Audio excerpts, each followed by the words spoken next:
Olá, internautas do J+, hoje a coluna em vídeo a gente vai conversar com o Paulinho Basílio. Vocês lembram, semana passada a gente entrevistou aqui o Reinaldo de Lima Júnior, que também é filiado ao MDB, a exemplo do Paulinho. E a gente falou sobre eleições do ano que vem e a possibilidade dele ser candidato a deputado estadual. O Paulinho, por toda a história que tem, foi vereador pelo MDB, foi candidato a vice-prefeito, acaba sendo um nome até mais natural para essa disputa. Então hoje o objetivo dessa entrevista é falar também sobre a disputa para 2022 e a possibilidade dele entrar nessa disputa e como que fica o MDB, tendo dois nomes, inclusive, aqui em Canoinhas. Então, começo agradecendo a presença do Paulinho Basílio nessa entrevista e perguntando, né, você é pré-candidato a deputado estadual, Paulinho? Olá, Ednei. Inicialmente gostaria de agradecer o convite e cumprimentar, né, por dar esse amplo espaço para todos nós e agradecer também quem vai acompanhar a entrevista. Bom, o momento de pré-candidatura, né, ele é sempre muito natural.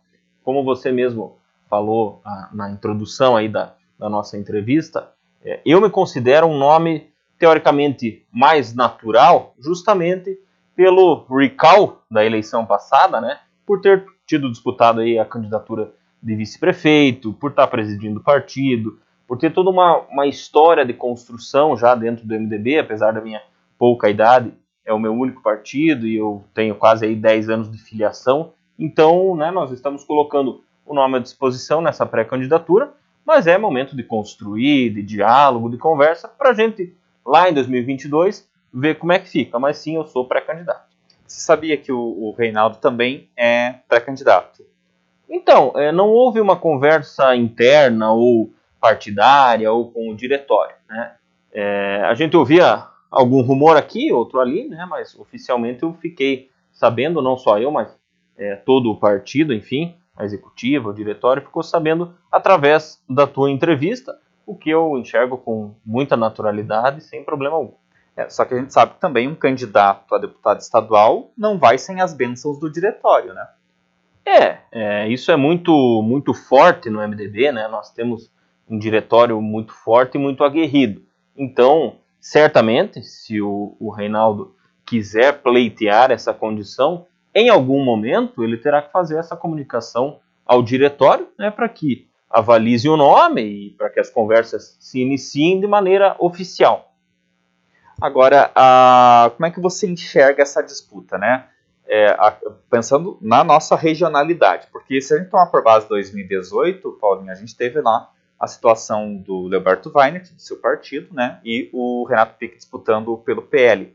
E o que aconteceu? Houve um racha de votos aí, quase que uma proporção quase que parecida de votos, né, o que impediu que, ou seja, nenhum dos dois foi, né, nenhum dos dois ganhou, nenhum dos dois conseguiu ser eleito deputado estadual. Você não teme que isso ocorra agora, já que a gente sabe que certamente vai vir um candidato do governo, ou seja, o próprio Beto Passos, ou seja, o vice Renato Pique, que já esteve aqui também, confirmou que é pré-candidato? Então, Ednei, o que eu analiso disso? Desde 2006, né, até onde eu tenho lembrança, sempre tivemos dois candidatos em Canoinhas, né? Isso é meio, infelizmente, é meio histórico e meio natural que aconteça. Obviamente que é preciso, é necessário que se faça uma conversa, né? Isso, ninguém está livre de uma boa conversa, e o nosso eterno senador Cacildo Maldaner dizia que vale mais 2 minutos de conversa do que 2 horas de tiroteio, né? Então, não tem problema sentar e conversar. Agora, tem que ser uma conversa de verdade, né? Porque eu tenho ouvido por aí que, não, mas o MDB não pode ter candidato, o candidato tem que ser tal. Isso não é conversa, né? Isso é uma constatação, é um ponto final. Então, eu não tenho problema nenhum de conversar com ninguém, né, para que a gente talvez possa buscar um entendimento em que pese que seja difícil, né? Nós temos como eu acabei de falar, um contexto histórico de sempre termos duas candidaturas, mas nós vivemos um momento de falta de representatividade, que o governo do estado infelizmente não nos olha, porque não tem ninguém lá que grite por nós, né? Então não custa, e é legítimo e é justo, que todos tentem sentar e conversar. Se não der, uma candidatura, ela não nasce do simples desejo, eu quero ser candidato porque é bonito, porque é legal. Não, você tem que viabilizar a candidatura.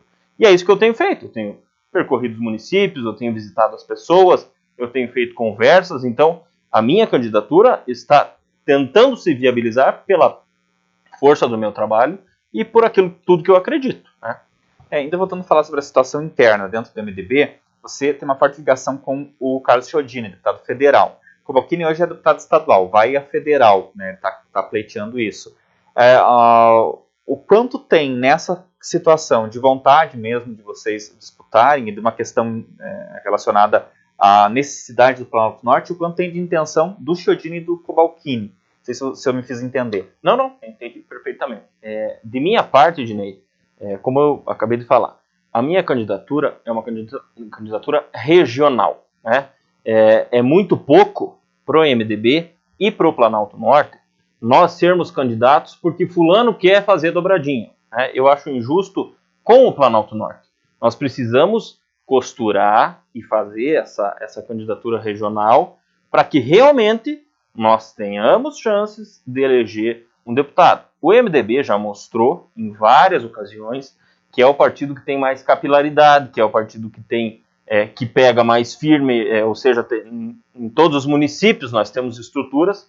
Por consequência disso, é o partido que, teoricamente, poderia chegar mais perto dessa vaga.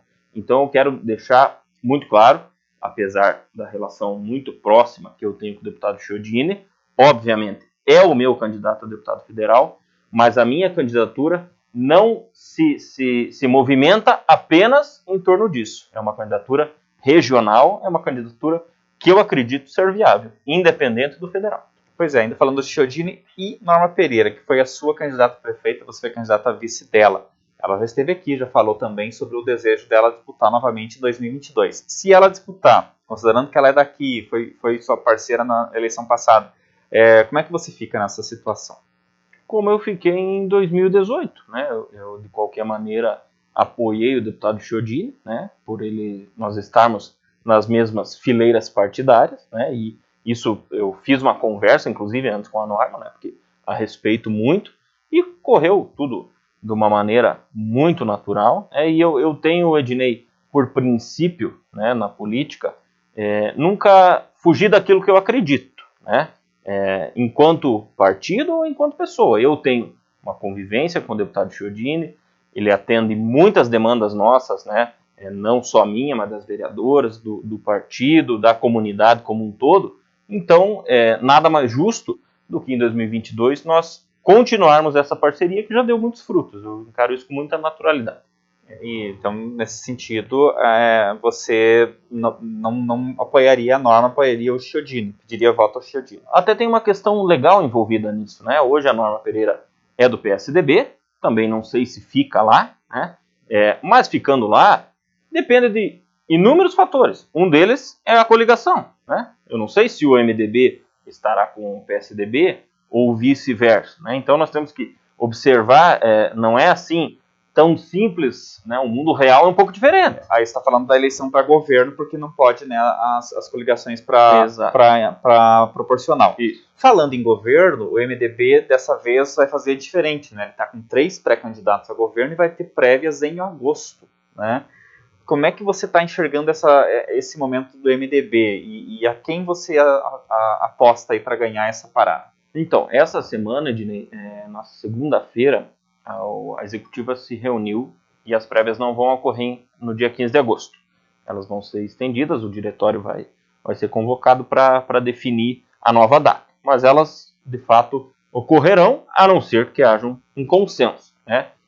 Eu tenho uma ligação de muito tempo, né? Apesar de respeitar todos os candidatos e também ter uma boa convivência com eles, com o prefeito de Araguá do Sul, o Antídio Lunelli, né? A quem eu já externei o meu apoio. Eu sou muito acostumado e eu acho que se a política fosse mais assim, nós teríamos melhores quadros e melhores condições de me posicionar, né? Então eu estou com o Antídio, isso não é segredo para ninguém. Eu acho que é o melhor nome e regionalmente também nos favorece, nos fortalece, conhece a nossa região. Então esse é o meu posicionamento, né? Aí a gente tem Dário Berger, que é senador, e o Celso Maldaner, que é presidente do partido. O Dário Berger pediu para o Celso deixar a presidência do partido. Você concorda com isso? Para equalizar a disputa? Do momento que ele se declarar, né, porque as prévias eram as inscrições até 30 de de junho, né? Como não, agora prorrogou a situação, né? Mas para dar uma questão de igualdade, e o Celso até já havia dito isso, né? Que quando ele fosse inscrito, se houver inscrição e tal, ele se licenciaria. Então, o Dário expôs isso em um documento, mas eu acho muito legítimo a presidência do partido, ela, ainda mais a presidência estadual, né? Ela pode favorecer A, B ou C. Então, eu acho que não tem problema nenhum, o Celso é um cara inteligente. Aí nesse quadro a gente teria dois políticos tradicionais, vamos colocar entre aspas, e o Lunelli, que até agora foi prefeito de Jaraguá do Sul, né, e tem esse perfil mais voltado para o outsider, né, para o novo na política e tudo mais, para o empresário que foi consertar as coisas na política, tem esse estigma, né, Sim. Que funcionou muito bem em 2018, vide a eleição do Carlos Moisés, que era um ilustre desconhecido, né, mas que não era um político tradicional, ganhou a eleição aqui, claro, ancorado no Bolsonaro, que para muita gente despintava do político tradicional, muito embora esteja lá há 30 anos em Brasília já como deputado. Você acha que é mais ou menos nesses termos que se dá essa escolha, no seu caso? Quer dizer, o MDB precisa de um outsider, precisa de alguém fora da política, tem que tirar de lado aqueles que estão há tantos anos na política, que vem de uma tradição dentro do MDB? Não é exatamente essa linha, apesar de que o eleitor, né, tem pensado um pouco assim. Eu, como disse, respeito todos os nomes, mas eu acho que para o momento de 2022, o Antídio, sem dúvida, é o nome que mais vai agregar, né, não só o entorno, partidos interessados em coligar, mas que mais vai casar com a vontade do eleitor, né? Vejamos a situação do Carlos Moisés, foi muito falado da onda, que foi, né, colado com o Bolsonaro, enfim, e ele realmente se atrapalhou muito no início do mandato, né? Por quê? Por não conhecer a máquina pública e também por não ser da política, né? O Antídio traz esses dois elementos, né? Ele é empresário, apesar de que, vale ressaltar, o Celso e o Dário também são, né? Então o Antídio é empresário, de muito sucesso, inclusive, e acabou conhecendo a política, convivendo com a política, então é justamente por isso que eu acho que ele é o nome melhor por agregar todas essas condições. O bolsonarismo vai se repetir em 2022? Com a intensidade de 2018? Eu acredito que não. Em muito menor intensidade? Ednei, as pesquisas têm mostrado isso, né? Até a revista Exame deu um dado recente aí, que quase 40% dos eleitores gostariam de uma terceira via, né? Então isso tudo tem muito a ver com a questão do desgaste que o governo vem sofrendo e de alguns posicionamentos, enfim. Então eu acho que em 2022 a tendência é manter esse quadro. Claro que ele pode dar uma acertada na casa e tentar se impulsionar, pode acontecer, porque afinal de contas a eleição é no ano que vem, mas eu acredito que vai ter intensidade muito menor.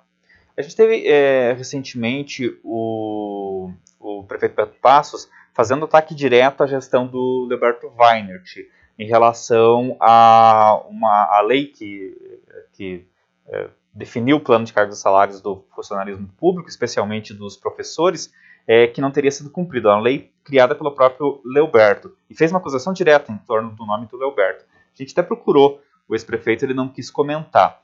Mas você é presidente do MDB aqui de Canoinhas, você não acha que faltou uma resposta aí? Talvez não só, obviamente que o Leoberto seria a pessoa que tinha que se pronunciar, mas o MDB mesmo para defender um legado, a gente não viu as vereadoras falando sobre isso, a gente não ouviu você mesmo como presidente falando sobre isso, não faltou aí uma defesa do governo, dos governos do MDB? Ednei, quem sabe até pecamos nesse sentido, né? Confesso em te dizer isso, mas as pessoas conhecem o Leoberto, né? Isso explica muita coisa. A população sabe quem é o Leoberto, né? E eu acho que isso já é quase o bastante, né? Mas é importante também salientar que essa questão foi resolvida por uma ordem judicial, né? Então, o prefeito Beto Passos não pode pagar de bonzinho que ele que resolveu, porque não foi isso. Está muito claro, inclusive você escreveu sobre isso, que foi uma questão judicial, iniciou lá atrás, ok, mas hoje ele é o prefeito, e como ele mesmo dizia, quando ele ia na Câmara, quando era vereador, tem o ônus e o bônus de ser prefeito, né? Então, ele sabia disso, né? Então, eu acho muito fácil você apontar o dedo para alguém ou acusar, né?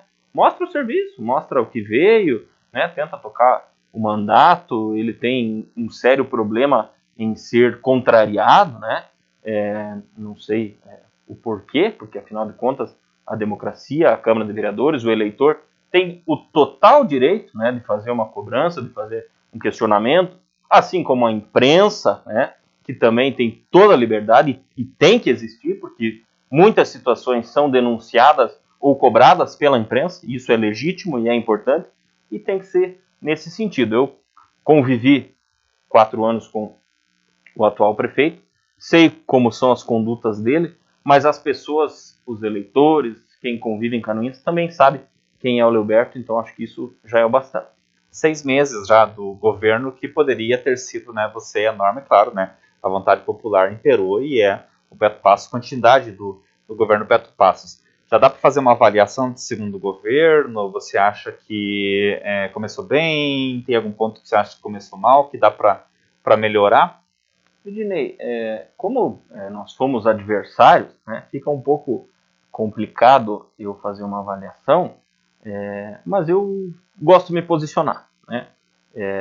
Eu fui vereador de oposição, cobrei várias situações, né, tentamos viabilizar algumas ações, enfim, e eu acredito que o cenário não é tão diferente do que aquele que eu vivi, né? O prefeito, infelizmente, tem uma relação conturbada com a oposição, né? Coisa que, ao meu ver, não deveria ocorrer, porque, afinal de contas, a oposição é oportuna, né? E ela, às vezes, abre os olhos para algo que o prefeito, quem sabe, não esteja enxergando, né? Ele foi vereador de oposição e fazia esse papel muito ferrenhamente, então ele sabe muito bem como funciona, né? Mas eu acho que tudo aquilo que que eu tentei combater no meu mandato enquanto vereador e depois enquanto candidato a vice-prefeito, tem muitas arestas a serem aparadas, né? O governo, ao meu ver, continua mais do mesmo, a mesma coisa, né, do que o primeiro mandato, né, nesse sentido.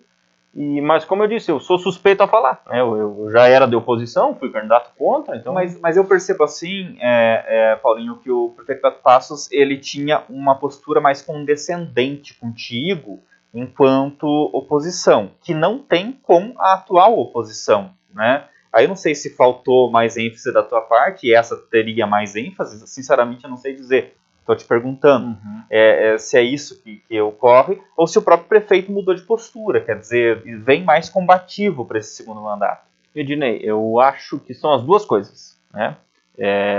A oposição de hoje, eles têm perfis muito parecidos, né? Isso faz com que eles tenham talvez até mais eficácia na questão de serem opositores. Em que pese, né, quando a gente fala oposição, algumas pessoas pensam, é contra tudo. Não, é sempre tudo muito bem explicado, muito bem mostrado, o porquê. Então, oposição não é simplesmente, vamos atacar o governo. Não é isso. Nós precisamos de alguns esclarecimentos, de algumas situações, mas também acho que o prefeito ele tá um pouco mais nervoso, né? Não sei qual é o motivo. Por exemplo, a imprensa ele não costumava atacar tanto, né? Inclusive, você e o J. Mais foram vítimas dos ataques dele. Então, eu acho que não dá para perder esse bom senso, né? Afinal de contas, ele é chefe do Executivo Municipal, então o mínimo que ele tem que ter é respeito pelos 10 vereadores, pela imprensa e pela população. Ele deve explicações a todo momento, porque ele é prefeito, à população. E isso não pode causar revolta nele, né? Então eu acho que, quem sabe, tem que dar uma acalmada, não sei de que maneira, mas... A gente vê assim, uma situação, por exemplo, nessa semana a gente teve ali a reprovação, né, foi rejeitado um requerimento pedindo informações sobre o Nação, né? E aí você começa a traçar uma trajetória, você fica imaginando qual é o objetivo do prefeito, porque veja bem, os vereadores de situação derrubaram esse requerimento que fazia perguntas sobre o Nação, na Esportes Clube. O que ocorre? Na quinta-feira, o prefeito vem a público dizer que está tudo certo com a nação, que ele vai vir mesmo para Canoinhas, dá entrevista, faz uma live ao lado do presidente do Nação. Quer dizer, parece uma guerra meio gratuita, né? Comprar uma guerra meio gratuitamente, porque se aprovasse aquele requerimento, ele ia perder validade na quinta-feira, porque o assunto já foi resolvido, então não tem porquê aqueles questionamentos. E mesmo porque você foi vereador, sabe que um requerimento, o valor de um requerimento não é o valor de um documento, não é um valor assim que tem uma grande repercussão. Tem sim uma repercussão quando você vê que há uma intenção nítida de combater a oposição, né, de derrotar a oposição dentro da Câmara de Vereadores. Como é que você avalia essa questão do tipo não deixar nenhum espaço para a oposição crescer? Então, Ednei, eu até comentei com alguns vereadores, né? Quando eu estive lá na Câmara, um requerimento meu foi rejeitado, que era sobre a COSIP, né? E quando aquilo aconteceu, vários, até funcionários da Câmara, vieram me dizer, olha, Paulinho, isso nunca tinha acontecido aqui, né? Porque é de praxe, é usual, é perfeitamente normal que o vereador esteja lá para fazer questionamentos, para fiscalizar, porque afinal de contas é a função do vereador. Então eu vejo assim com bastante tristeza, porque um pedido de informação, uma pergunta, um questionamento, é a função dos vereadores. E o maior interessado nisso tem que ser a própria Câmara de Vereadores, porque todos estão lá e têm a mesma função e o mesmo papel, independente de situação ou oposição.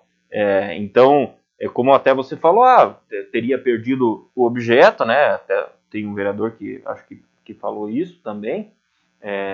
O vereador Osmar falou isso, que tinha perdido o objeto. Porque o time não viria, mas, mesmo assim, é um pedido de esclarecimento, de informação que a população questionou. Às vezes, nós não podemos pensar que quando temos um mandato eletivo, nós estamos lá representando unicamente os nossos interesses ou o interesse do governo que nós fazemos parte. A população nos cobra, a população nos pede, e eu acho que rejeitar um requerimento, infelizmente, abre brecha, não estou dizendo que é isso, abre brecha para desconfiança. Mas o que tem a esconder? Por que não podemos ter essa informação? No mínimo estranha. Esse caso do Nação você avalia de que forma? Tipo, vem, não vem, agora vem. Olha, Ednei, é até difícil avaliar, porque é um negócio tão estranho, né? Eu não sei, confesso que não acompanhei tão de perto o caso, mas lendo os seus relatos e tal, o presidente disse que o município que procurou ele e depois que não iria cumprir, então, e aí com a rejeição do requerimento, voltando ao requerimento, nós temos mesmo que ter um ponto de interrogação. Onde é que está errada essa história? Qual é a versão real e oficial? Foi uma falha de comunicação, foi um desentendimento, mas nós não podemos, enquanto poder público, tratar as coisas com tanto amadorismo. Afinal de contas,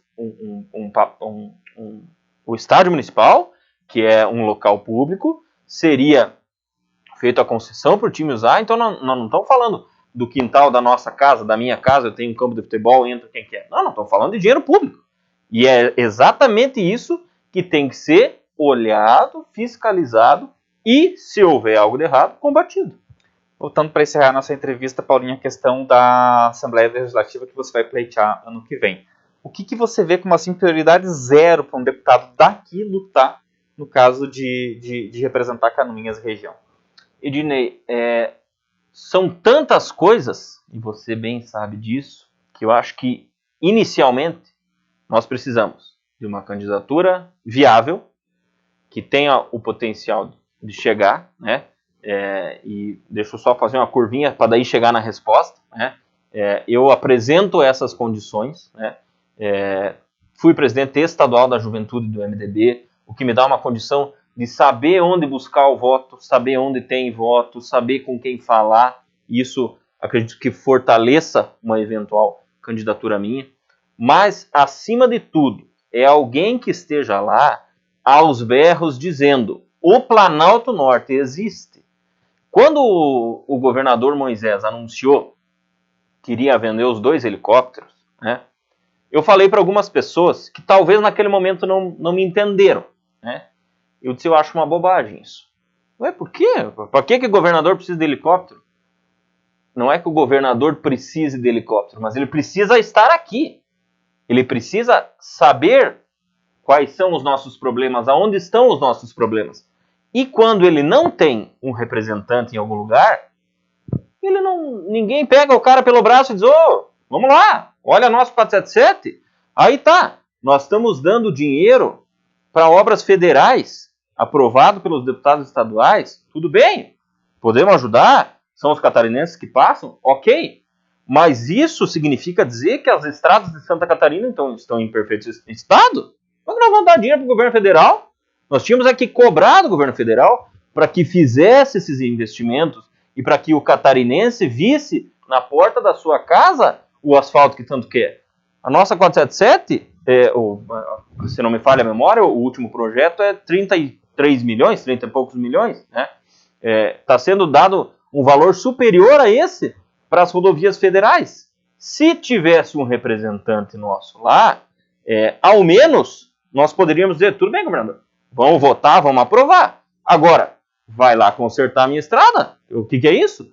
Então, é nesse sentido que eu acho que a nossa necessidade maior e urgente é ter alguém lá dizendo, nós existimos, nós precisamos de investimentos do Estado, nós precisamos que o governador olhe por nós, nós precisamos que a estrutura do Estado nos dê condições de desenvolvermos. Porque, afinal de contas, nós só vamos ter um desenvolvimento real e eficiente quando tivermos essa combinação. Alguém na Assembleia, um deputado federal olhando por nós, que isso até já acontece com mais intensidade, e um governador que tenha interesse de ajudar o Planalto Norte. E vou citar um deles, que foi o ex-governador Luiz Henrique da Silveira, que tinha um olhar especial e nós não nos sentíamos órfãos ou abandonados. E hoje, infelizmente, nos entristece nós nos sentirmos assim. Então, quem for para lá tem que chegar lá com bastante empenho. Olha, eu sou lá da região que está esquecida e eu preciso que o senhor governador, que o secretário de Estado, pelo menos conheçam a minha região e façam nela os investimentos necessários para que, de uma vez por todas, o Planalto Norte possa ser elevado a outro nível. E já está tarde, mas sempre é tempo, né? E eu acredito, Ednei, que reúno essas condições, até pelo convívio que já tive em Florianópolis. Eu já trabalhei lá no governo, eu sei como é que funciona, eu sei em que porta bater, eu sei aonde ir, né? E isso faz toda a diferença. Então, por isso que eu acredito muito na minha candidatura e acredito que o Planalto Norte, sim, precisa de um representante. Paulinho Basílio, presidente do MDB de Canoinhas, falando para a gente sobre eleições 2022, falando sobre a atual gestão, Câmara e outros assuntos que você ouviu e viu ao longo dessa nossa entrevista. Obrigado, Paulinho, e volte outras vezes. Obrigado, Ednei.